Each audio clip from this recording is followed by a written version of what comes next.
In this lesson, we'll take a look at extracting some goo from our little worm character. So to match with the little ooze that we've created on our platform, we also, let's say, want to create something that is just like this, but kind of dripping off of this guy. So how can we do this? Well, we could use the topology tools that we looked at earlier, or we could use mesh extraction to do that. And mesh extraction will work using a mask. So basically, we want a mask on this guy wherever we want those little bits to happen.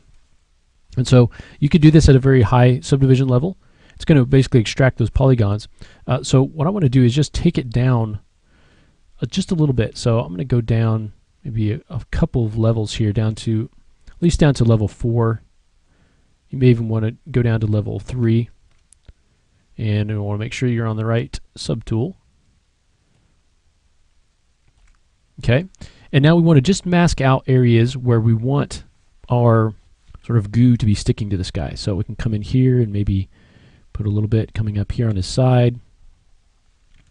Maybe down here as it's touching. Probably don't want it to be all over him, but just in some smaller areas. And we can come in on the side over here and add a little bit coming in, and maybe there's a little bit more here. If you want to use the alphas that you've got, you could do that too, make little smaller bits of stuff coming off of him. You could play with the brush size as well if you wanted a smaller little area here. Okay, if you wanted to have some kind of coming off of his chin or his lip, you could do that too. Okay, so something like that. So what we want to do now is extract this geometry from our subtool. So we're going to go all the way to the bottom of our subtool, subpalette here, to extract. And you'll see some options here. There's a big extract button. There's also thickness. And then there are a couple buttons for the border. And you can see when I hold down Control, that just tells me what's going to happen when I hit this button. So you can see it's going to have a thin border applied around the edge. This was going to allow triangles. Okay, and so depending on what you want, you can turn these on and off. This one will extract a double-sided surface, which is what we want.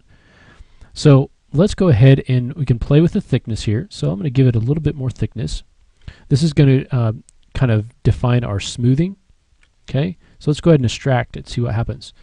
So as we rotate around, you can see that the extraction goes away. It's just kind of a temporary view, and I want to make sure that I go to some material that'll let me see the shading on it. So you can see this thickness is way too high. So we haven't committed to anything yet, so we'll go ahead and take our thickness down and try it again. And so this is a nice way to kind of preview what you're getting. So here it's very thin, so we want to get a little bit more than that.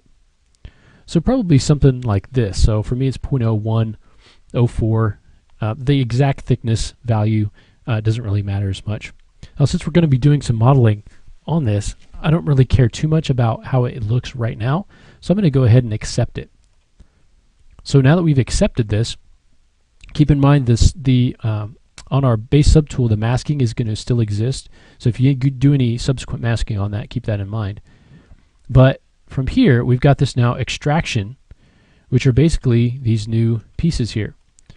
So at this point, I can come in and let's just use move. And I'll start to manipulate these. So first thing I'll do is kind of come in and maybe kind of knock off the edges a little bit with smooth. And kind of move it down into the ooze there. Okay, and just kind of blend this in a little bit more with that ooze. And you could, I guess you could Dynamesh it all together too if you wanted to. Take this one and combine it with the ooze that you just created and create one mesh. Keep in mind some of these are not touching. So we can kind of create some drips coming down. Kind of do the same thing here. We'll just kind of smooth this out. Maybe kind of pull this down a little bit.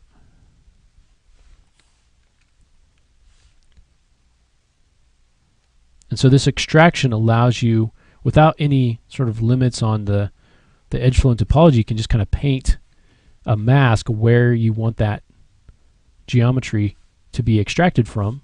Get a nice preview for that, and then once you accept it, you get a nice new subtool with your extracted geometry on it. Okay, We could come in now and apply that same material and color to it. So MRGB, we'll go ahead and fill it. And that gives you the ability to create that sort of ooze on our character.